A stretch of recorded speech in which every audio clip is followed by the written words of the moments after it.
ನಮಗೆ ಈಗ ಗೋ and give complaint ಅಂತ ಫೇಕ್, ಇಟ್ಸ್ ವೆರಿ ಫೇಕ್. ಈ ಜರ್ನಲಿಸಮ್ ಅನ್ನೋದು ಅದಕ್ಕೊಂದು ರೆಸ್ಪೆಕ್ಟ್ ಅನ್ನೋದಿದೆ, ಅದು ತುಂಬಾ ಜಾಸ್ತಿ ಆಗಿದೆ ಆಯಿತಾ. ಅಂತ ನನ್ನನ್ನೇ ಬ್ಲಾಕ್ ಮಾಡಿರೋದು. ನೋಡಬೇಕು ಯಾರ್ಯಾರು ಅದನ್ನೆಲ್ಲ ಅಪ್ಲೋಡ್ ಮಾಡ್ತಿರೋದು ಅಂತ. Let's see. ಕನ್ನಡ ಹಾಗೂ marks are there I resolve because of ಒಂದು ಒಳ್ಳೆ ಕೆಲಸ ಮಾಡೋಕೆ ಹೋಗ್ತಾ ಇದ್ದೀನಿ. ಹಾಯ್ ಹಲೋ ನಮಸ್ಕಾರ, ವೆಲ್ಕಮ್ ಬ್ಯಾಕ್ ಟು ಮೀ. ನಾನು ನಿಮ್ಮ Varsha Kavya. I love being a woman.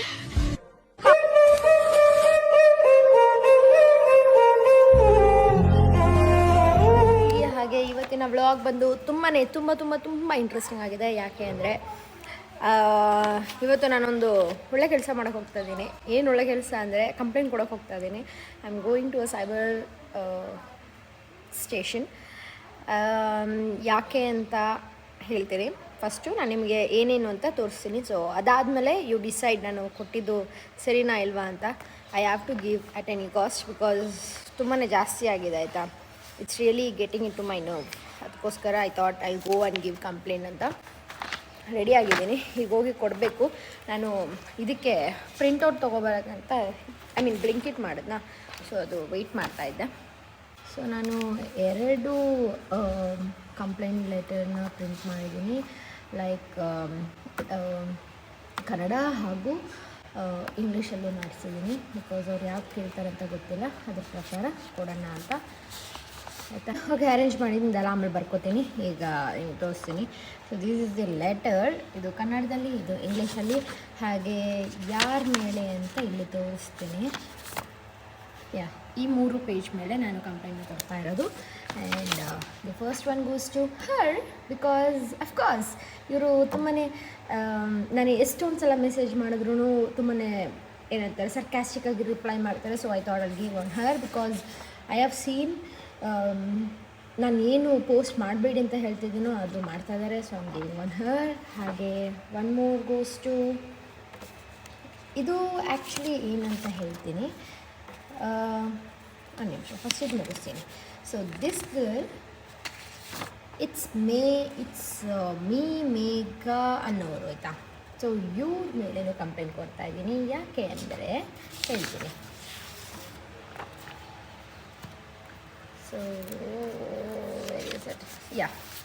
ಯಾಕೆ ಅಂದರೆ ಈ ಒಂದು ಪೇಜ್ನ ನಡೆಸ್ತಾ ಇದ್ದಾರೆ ಆಯಿತಾ. ಈ ಅಕೌಂಟ್ ಏನು ಮಾಡಿದ್ದಾರೆ ಅಂದರೆ ಫುಲ್ ರೀಚು ಕೊಲಾಬ್ರೇಷನ್ ಅಂತೆ, ಭಾರಿ ರೀಚ್ ಇವ್ರದ್ದು ಆಯಿತಾ. ಫುಲ್ ವೀಡಿಯೋಸ್ನ ಹಾಕಿ ಇದನ್ನು ಅಪ್ಲೋಡ್ ಮಾಡಬೇಡಿ ಅಂತ ಹೇಳಿದೆ. ಒಂದ್ಸಲ ಮಾಡಲಾಕ ಅಂತ ಹೇಳಿ ಪಟ್ ಅಂತ ಡಿಲೀಟ್ ಮಾಡಿರೋ, ಅಂದರೆ ಪಟ್ ಅಂತ ನನ್ನನ್ನೇ ಬ್ಲಾಕ್ ಮಾಡಿರೋದು. ಸೊ ಇದು ನನ್ನ ಬ್ಲಾಕ್ಡ್ ಥಿಂಗ್. So blocked. ಹಾಗೆ ಇನ್ನೊಂದು ಯೂಟ್ಯೂಬ್ ಚಾನಲ್ ಮೇಲೆ, ಸೊ ಈ ಒಂದು ಯೂಟ್ಯೂಬ್ ಚಾನಲ್ ಮೇಲೆ ಇನ್ನೊಂದು ಕಂಪ್ಲೇಂಟ್ ಕೊಡೋಕೆ ಹೋಗ್ತಾ ಇದ್ದೀನಿ. ಯಾಕೆ ಅಂದರೆ ಇದು ನನ್ನ ಒಂದು ವಿಷಯ ಏನಿದೆಯೋ ಅದನ್ನೆಲ್ಲ ತಪ್ಪಾಗಿ ಹೇಳಿ ಅಲ್ಲಿ ಹಾಕ್ತಾ ಇದ್ದಾರೆ. ನಾನು ಆಲ್ರೆಡಿ ಲಾಸ್ಟ್ ಟೈಮ್ ಒಂದು ಸಲ ಕಂಪ್ಲೇಂಟ್ ಕೊಡಬೇಕಾದ್ರೂ ಹೇಳಿದ್ದೆ, ನನ್ನ ಹೆಸರು ಯಾವುದೇ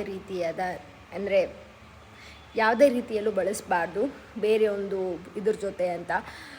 I have already told, but ಯಾರೂ ಅದನ್ನ ತಲೆಗೆ ಹಾಕೋತಿಲ್ಲ. So I thought I'll take it in a serious way ಅಂತ ಹೇಳಿ ಇದನ್ನ ತೊಗೊಂಡೋಗಿ ಕಂಪ್ಲೇಂಟ್ ಕೊಡ್ತೀನಿ. ಸೊ ನನಗೆ ಇವ್ರನ್ನೆಲ್ಲ ಡೈರೆಕ್ಟಾಗಿ ಮೀಟ್ ಮಾಡಬೇಕಿದೆ ಆಯಿತಾ. ಮೀಟ್ ಮಾಡಿ ಹೌ ಟು ಆಸ್ಕ್ ದೆಮ್, ಏನು ನಿಮ್ಮದು ಏನು ಕಷ್ಟ ಏನಿದೆ, because you are just getting in to our life ಅಂತ. ಸೊ ಇದಿಷ್ಟರ ಮೇಲೆ ಕಂಪ್ಲೇಂಟ್ ಕೊಡ್ತಾ ಇದ್ದೀನಿ. ಹೋಪ್ ಇದನ್ನು ಪೊಲೀಸವರು ಕಂಡುಹಿಡಿದು ಬೇಗನೆ ಕೊಡ್ತಾರೆ ಅಂತಂದರೆ ಇವರೆಲ್ಲ ಸಬ್ಮಿಟ್ ಮಾಡ್ತಾರೆ ನನಗೆ ಅಂತ. ನನಗೆ ಸ್ಟೇಷನ್ಗೆ 4.9 ಕಿಲೋಮೀಟರ್ಸ್ ಇದೆ ಆಯಿತಾ. 25 ಮಿನಿಟ್ಸ್ ಅಷ್ಟು ಟ್ರಾಫಿಕ್. ಇವತ್ತು ಸ್ಯಾಟರ್ಡೇ, ಯಾಕೆ ಯಾರೂ ಆಚೆ ಹೋಗಿಲ್ಲ, ಎಲ್ಲ ಎಲ್ಲಿದ್ದಾರೆ ಬ್ಯಾಂಗ್ಳೂರಲ್ಲಿ ಅಂತ ಗೊತ್ತಾಗ್ತಿಲ್ಲ. ಯೂಶ್ವಲಿ ಸ್ಯಾಟರ್ಡೇ ಹೊತ್ತು ಬ್ಯಾಂಗ್ಳೂರಲ್ಲಿ ಟ್ರಾಫಿಕ್ ಇರಲ್ಲ ಅಷ್ಟು. So guys I am ready and ಈಗ ಹೋಗಬೇಕು. ಹಾಗೆ ಆಲ್ರೆಡಿ 8 o'clock ಆಗಬೇಕಾಯ್ತಾಯ್ತಾ. ಬಟ್ ಕಂಪ್ಲೇಂಟ್ ಈಗ ತೊಗೊಂಡ್ರೆ ಒಳ್ಳೆಯದು. ಯೂಶ್ವಲಿ ತೊಗೋಬೇಕಲ್ವ ಯಾವಾಗ ಬಂದ್ರೂ. ಕಂಪ್ಲೇಂಟ್ ಕೊಡೋಕೆ ಹೋದೆ. ಆ್ಯಂಡ್ ಇವರು ಆ್ಯಕ್ಚುಲಿ ನಮ್ಮ ಒಂದು ಅಂದರೆ ಮನೆಯಲ್ಲಿದೆಯೋ ಅಲ್ಲೇ ಹೋಗಿ ಕಂಪ್ಲೇಂಟ್ ಕೊಡಬೇಕಂತ ಹೇಳಿದ್ದಾರೆ. ಸೊ ಅಲ್ಲಿಗೆ ಹೋಗಿ ಕಂಪ್ಲೇಂಟ್ ಕೊಡೋಣ ಅಂತ. ಬಿಕಾಸ್ ಆ್ಯಕ್ಚುಲಿ ನಾನು ಗೂಗಲಲ್ಲಿ ಹಾಕಿ ನೋಡಿದಾಗ ಸೈಬರ್ ಅಂತ ನನಗೆ ಇಲ್ಲಿ ತೋರಿಸು. ಸೊ ಅದಕ್ಕೋಸ್ಕರ ನಾನು ಇಲ್ಲಿ ಬಂದಿದ್ದೆ. ಬಟ್ ಈಗ ಅಲ್ಲಿ ಅಂತ ಹೇಳ್ತಿದ್ದಾರೆ, ಅಲ್ಲಿಗೆ ಹೋಗಿ ನೋಡೋಣ. ಸೊ ಗೈಸ್ ಈಗ R N Nagar police station ಬಂದಿದ್ವಿ. ಈಗ ಟೈಮ್ ಆಲ್ರೆಡಿ 10 ಗಂಟೆ ಆಗಿರೋದ್ರಿಂದ ಸೈಬರ್ ಅವ್ರು ಇರಲಿಲ್ಲ ಆಯಿತಾ. ಬಟ್ ಆದ್ರೂ ನಾವು ಕಂಪ್ಲೇಂಟ್ನ ಕೊಟ್ಟಿದ್ದೀವಿ ಅಲ್ಲಿದ್ದಿದ್ದು ಪೊಲೀಸ್ ಹತ್ರ. ಸೊ FIR ನಾಳೆ ಮಾಡ್ತಾರಂತೆ. FIR ಆದರೆ ಅವ್ರು ಯಾರು ನನ್ನ ವೀಡಿಯೋಸ್ನ ಪೋಸ್ಟ್ ಮಾಡ್ತಾಯಿದ್ರು ಅವರೆಲ್ಲರೂ ಕರ್ಕೊಬಂದು ಇಲ್ಲಿ ಕೂರಿಸ್ತಾರೆ. ಸೊ ಯಾ, ನಂಗೆ ನೋಡಬೇಕು ಯಾರ್ಯಾರು ಅದನ್ನೆಲ್ಲ ಅಪ್ಲೋಡ್ ಮಾಡ್ತಿರೋದು ಅಂತ. ಲೆಟ್ಸ್ ಸಿ ಏನಾಗುತ್ತೆ ಅಂತ. ಯಾ, ಇಷ್ಟ ಆಗಿತ್ತು ಇವತ್ತಿನ day. And I hope FIR file ಆಗುತ್ತೆ ಅಂತ. ಆದರೆ ಇವರೆಲ್ಲರೂ ನನ್ನ ಕಣ್ಣಿಗೆ ಕಾಣಿಸ್ಕೋತಾರೆ. And I am eagerly waiting to see them. And ನಾನು ಮಾತಾಡಬೇಕು, ಯಾಕೆ ಈ ಥರ ಮಾಡ್ತಾಯಿದ್ದೀರಾ, ಏನು ಸಿಗುತ್ತೆ ಇದರಲ್ಲಿ. ಐ ನೋ ಯೂಟ್ಯೂಬಲ್ಲಿ ವೀಡಿಯೋ ಹಾಕ್ತಿರೋರ್ಗೆಲ್ಲರಿಗೂ ದುಡ್ಡು ಸಿಗುತ್ತೆ ಅಂತ. ಬಟ್ ಆದರೂ ಅಂದರೆ ಯಾಕಷ್ಟು ಫೇಕ್ ನ್ಯೂಸ್ನ ಹಾಕಬೇಕು, ಯಾಕೆ ಆ ಥರ ಫೇಕ್ ಹಾಕ್ಬೇಕಂತ ನಂಗೆ ಅರ್ಥ ಆಗ್ತಿಲ್ಲ. ಮೇ ಬಿ ಇದನ್ನು ತೆಗೆದು ಬಟ್ಟೆ ಹಾಕ್ತಾರೆ, ಅವರೊಂದು ಇನ್ಸ್ಟಾಗ್ರಾಮ್ ಚಾನಲಲ್ಲಿ, ಅವರೊಂದು ಯೂಟ್ಯೂಬಲ್ಲಿ ಮತ್ತೆ ಒಂದು ರಿವ್ಯೂ ಅಂತೆಲ್ಲ ಹಾಕ್ತಾರೆ ಅಂತ ಗೊತ್ತು. ಬಟ್ ಎನಿವೇಸ್, ನೀವು ಅದನ್ನ ಹಾಕಿದ್ರೆ ಇಟ್ ವಿಲ್ ಬಿ ಮತ್ತು ಇನ್ನೊಂದು ಥರ ಒಂದು ಎವಿಡೆನ್ಸ್ ಇದ್ದಂಗೆ ಆಗುತ್ತೆ. ಸೊ ದ್ಯಾಟ್ ನನ್ನ ವೀಡಿಯೋನ ಹಾಕಿದ್ದಾರೆ ಮತ್ತೆ ನೋಡಿ ಅಂತ. ಮತ್ತೆ ಕೆಲವೊಬ್ಬರು ಹಿಂದೆ ಸರಿಬೋದು, ಬಟ್ ಆದರೂ ಹೇಳಬೇಕು ಅನ್ನಿಸ್ತು, ಹೇಳಿದೆ. And that's it guys. ಇವತ್ತಿನ ಡೇ ಇಲ್ಲಿಗೆ ಎಂಡ್ ಮಾಡ್ತಿದ್ದೀನಿ. ಆ್ಯಂಡ್ ಅಷ್ಟು ಉದ್ದ ಇಲ್ಲ ಅಲ್ಲ. ಸೊ ಏನಾದರೂ ಕಮೆಂಟ್ಸ್ ಓದಲ್ವಾ, ಏನಂತೀರಾ? ಫಸ್ಟ್ ಕಮೆಂಟ್ನ ಓದೋಣ. ಲಾಸ್ಟ್ ವೀಡಿಯೋದಿದ್ದು ನಯನ ಬರ್ಡೇದು. I am getting jealous of Nayana because she got an amazing sister like Varshu ಅಂತ. No, I think I got amazing sister like her. ಯಾಕಂದರೆ ಅವಳು ಎಲ್ಲ ರೀತಿಯಾದ ಹೆಲ್ಪ್ ಅದು ಇದು ಲೈಕ್ ಎಲ್ಲದರಲ್ಲೂ ನನಗೆ ಸಪೋರ್ಟಿವ್ ಆಗಿರ್ತಾಳೆ. So I think I am lucky. Talk more in Kannada because ತುಂಬ ಪ್ರಮೋಷನ್ಸ್ಗೆ ಹೆಲ್ಪ್ ಆಗುತ್ತೆ. ಲರ್ನ್. ಕಲಿತಾ ಇದ್ದಾರೆ ಸ್ವಲ್ಪ ಕಷ್ಟ ಆಗುತ್ತೆ, ಬಟ್ ಮಾತಾಡ್ತಾಳೆ ಆಯಿತಾ. ಬಟ್ ಅಕಸ್ಮಾತ್ ಅಲ್ಲಿ ಇಲ್ಲಿ ಏನಾದರೂ ತಪ್ಪಾದರೆ ಎಲ್ಲಿ ನೀವು ಏನಾದರೂ ಹೇಳ್ತೀರಾ ಅನ್ನೋದಕ್ಕೋಸ್ಕರ ಅವಳು ಮಾತಾಡೋಲ್ಲ ಅಷ್ಟೇ ಜಾಸ್ತಿ. ಸೊ ಸ್ವಲ್ಪ ಒಂದು ಏನು ಹೇಳ್ತಾರೆ, ಮುಜುಗರ ಮತ್ತು ಭಯ, ಎಲ್ಲಿ ನೀವು ಬೈತೀರಾ ಅಂತ ಅಷ್ಟೇ, ಇನ್ನೇನಿಲ್ಲ. ಇನ್ನೊಬ್ರು ಹೇಳ್ತಿದ್ದಾರೆ, ಪಾಪ she is uncomfortable with her teeth, she couldn't talk properly clearly ಅಂತ.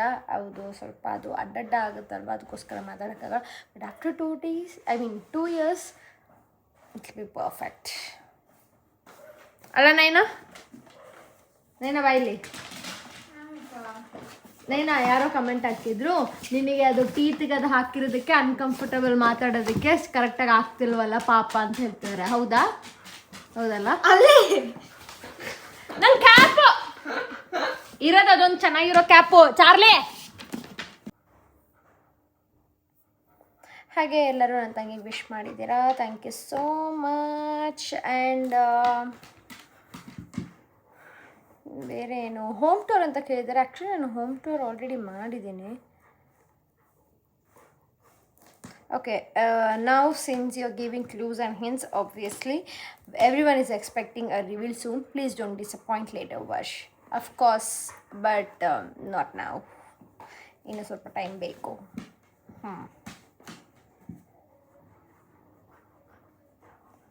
And yeah,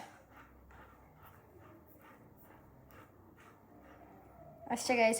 ಹಾಗೆ ಇನ್ನೊಂದು ವಿಷಯ ಹೇಳಬೇಕು ಅಂತ ಅಂದ್ಕೊಂಡೆ. ಈಗ ಯಾವುದಾದ್ರು ಪೇಜ್ ಅವರು ಇದ್ದು ಅವರ ಬಾಯ್ ಫ್ರೆಂಡ್ ಇದ್ದು ಅವರು ಹಿಂಗೆ ಹಂಗೆ ಅದು ಇದು ಮತ್ತು ಎಂತೆಂದು ಫೇಕ್ ನ್ಯೂಸ್ ಎಲ್ಲ ಹಾಕ್ತಿದ್ದಾರೆ ಆಯಿತಾ. ಅವ್ರು ಅಳ್ತಾಯಿದ್ರು, ಕಣ್ಣೀರು ಹಾಕ್ತಾಯಿದ್ರು, ಸಮಥಿಂಗ್ ಆಲ್ ಆಯಿತಾ. It's very fake. ಈ ಜರ್ನಲಿಸಮ್ ಅನ್ನೋದು ಅದಕ್ಕೊಂದು ರೆಸ್ಪೆಕ್ಟ್ ಅನ್ನೋದಿದೆ, ಅದಕ್ಕೊಂದು ಹೆಸರು ಅನ್ನೋದಿದೆ, ಅದನ್ನೆಲ್ಲ ಹಾಳು ಮಾಡ್ತಾರೆ ಈ ಒಂದು ವೇಸ್ಟ್ ಪೇಜಸ್ ಬಂದು. So I think it's better to you all to shut up till creators ಅಂದರೆ ಅವರು ಅವ್ರಿಗೇನೇನು ರಿವೀಲ್ ಮಾಡಬೇಕು ಅನ್ಸೋ ಅದು ಮಾಡೋವರೆಗೂ ಸ್ವಲ್ಪ ತಾಳ್ಮೆಯಿಂದ ಇರೋಕ್ಕೆ ಟ್ರೈ ಮಾಡಿ. Because it's none of your business. ನೀವು ಬಂದು ಬೇರೆಯವ್ರ ಲೈಫಲ್ಲಿ ಅವ್ರ ಲೈಫಲ್ಲಿ ಹಿಂಗಾಗ್ತಿದೆ ಹಂಗೆ ಮಾಡ್ತಿದ್ದಾರೆ ಯಾಕೆ ಬೇಕು ನಿಮಗೆ? ನಮ್ಮದು ಯೂಟ್ಯೂಬ್ ಚಾನಲ್ ಅನ್ನೋದಿದೆ, ನಾವು ಹಾಕ್ತೀವಿ. So you have to wait for it. Full ನನಗೆ ಒಂದು 4-5 ದಿನದಿಂದ ಇದೇ ಒಂದು ಟೆನ್ಷನಲ್ಲಿ ಅದು ಮಾಡಿ ನಾನು FIR ಮಾಡ್ಸೋಕೆ ಹೋಗಿದ್ದೆ, ಬಟ್ ನಾಳೆ ಬೆಳಿಗ್ಗೆ ಮಾಡ್ತಾರೆ. ಇವತ್ತು ತುಂಬ ಲೇಟಾಗಿ ಹೋಗಿತ್ತು, ಯಾಕಂದರೆ ಬಸವೇಶ್ವರ ನಗರ್ಗೆ ಹೋಗಿ ಅಲ್ಲಿಂದ RR ನಗರ್ ಬಂದಿದ್ದು. So it took lot of time. ಅಲ್ಲಿಗೆ ಟ್ರಾಫಿಕ್ ಇತ್ತು ಇವತ್ತು, ಅದಕ್ಕೋಸ್ಕರ ರೀಚ್ ಆಗೋಕ್ಕಾಗಲಿಲ್ಲ ಆನ್ ಟೈಮ್ಗೆ.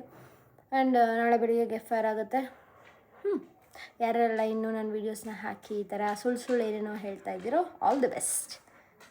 ನನ್ನ ಕಣ್ಣಿಗೆ ಯಾವ್ದಾದ್ರು ಪೇಜ್ ಕಾಣಿಸ್ತಾ ಇರಲಿ, ಎಲ್ಲರಿಗೂ ಹಿಂಗೆ ಕಂಪ್ಲೇಂಟ್ ಕೊಡ್ತಾ ಹೋಗ್ತೀನಿ. ಇಟ್ಸ್ ಚಾರ್ಲಿ ಬಾಯ್ ಹೇಳು. ಚಾರ್ಲಿ ಈಗ ಏನು ಗೊತ್ತಾ, ಚಾರ್ಲಿ ಹೆಸರು ಚೇಂಜ್ ಆಯಿತು, ಗುಂಡ. ಚಾರ್ಲಿ ಬಾಯ್ಲಿ. ಗುಂಡ ಗುಂಡ ಏ ಗುಂಡ ಗುಂಡ ಇಲ್ಲಿ ಗುಂಡ ಅಂದರೆ ಬರ್ತಾರೆ. ಏನು ಗುಂಡ ಅನ್ಕಾಕ ಗುಂಡು ಗುಂಡ ಅವನ ಹೆಸರು ಅದೇ. ನೈನು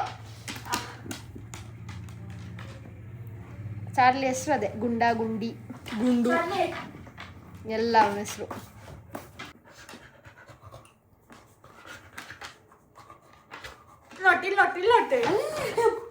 ನೋಡ್ದ ಅವ್ನು ಇಡೀ ಬಾಯಲ್ಲಿ ನಿನ್ನ ಕೈ ಹೋಗುತ್ತೆ.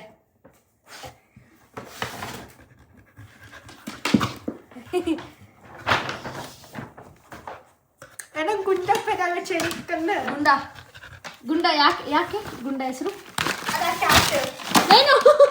ಪ್ರೋಟೀನ್ ಬೇಕಂತ ಅವನಿಗೆ, ಪ್ರೋಟೀನ್ ಬೇಕಂತ ಕೊಡು. ಇವನು ಏನು ಮಾಡ್ದ ಗೊತ್ತಾ, ಇವತ್ತು ಅಲ್ಲೊಂದು ಚಿಕ್ಕ ಕ್ಯಾಟ್ ತಂದಿತ್ತು, ಅದನ್ನ ಫುಲ್ಲು ಬಾಯಲ್ಲಿ ಹಿಡ್ದಿರೋದು. ಅವನು ಹಿಡ್ದು ಪಾಪ ಅದನ್ನ ಬಿಡ್ಸೋಕೆ ಟ್ರೈ ಮಾಡಿದ್ರೆ ಬಿಡ್ತಾನೆ ಇಲ್ಲ ಇವನು. ಆಮೇಲೆ ನೈನ ನಿನ್ನ ಕೈ ತೋರಿಸಿ. ನೈನ ಕೈಯಲ್ಲಿ ಕ್ಯಾಟ್ ಪರ್ಚ್ಬಿಟ್ಟಿತ್ತು ಪಾಪ, ಅದಕ್ಕೆ ಭಯ ಆಗಿ ಇವನಲ್ಲ ಇವನು ಸುಮ್ಮನೆ ಹಿಂಸೆ ಮಾಡೋದು ಹೋಗೋ ಬರೋರಿಗೆಲ್ಲ ಪಾಪ. ನನ್ನ ಸ್ಕಿನ್ ನೋಡ್ಬೋದು ಈಗ. ನಾನು ಕಣ್ಣ ನೋಡ ಸ್ಕಿನ್ ಕಣ್ಣ ನೋಡ ವೀಡಿಯೋದು. ಸೊ ಇದು ಕಾಣಿಸ್ತಾ ಇದೆಯಾ? ಇದೆಲ್ಲ ಏನಾಗಿದೆ ಅಂದರೆ ಇದ್ರದ್ದೊಂದು ಬ್ಯಾಕ್ ಸ್ಟೋರಿ ಇದೆ, ಹೋಗಿ ನೋಡ್ಕೊಬನ್ನಿ. ಅದಾದಮೇಲೆ ಎಂತ ಗೊತ್ತಾ, ಇದೆಲ್ಲ ಮಾರ್ಕ್ಸ್ ಇದೆ ಆಯಿತಾ ನನಗೆ. ಐ ಡೋಂಟ್ ನೋ ಎಲ್ಲ ಹೋಗಿದೆ, pimple, acne, everything is gone, but this marks are there ಆಯಿತಾ. It is all because of sun. So ಇದನ್ನು ತೆಗೆಸ್ತಾ ಇದ್ದೀನಿ and my skin will be very clear. ಇನ್ನೂ ಕ್ಲಿಯರ್ ಆಗಿಲ್ಲ, ಅದಕ್ಕೋಸ್ಕರ ನಾನು ಇನ್ನೂ ನಿಮ್ಮ ಹತ್ರ ಏನೂ ಶೇರ್ ಮಾಡಿರಲ್ಲ. ಆ್ಯಂಡ್ ಇದೆಲ್ಲ ಸರಿ ಹೋದ್ಮೇಲೆ ಲೆಟ್ ಮಿ ಶೇರ್.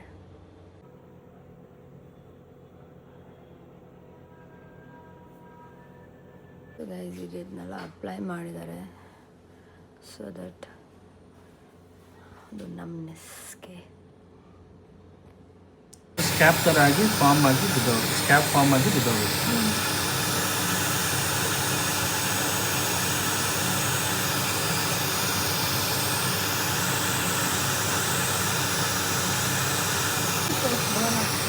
ಓ ಹೌದಾ? Probably Anastasia cream.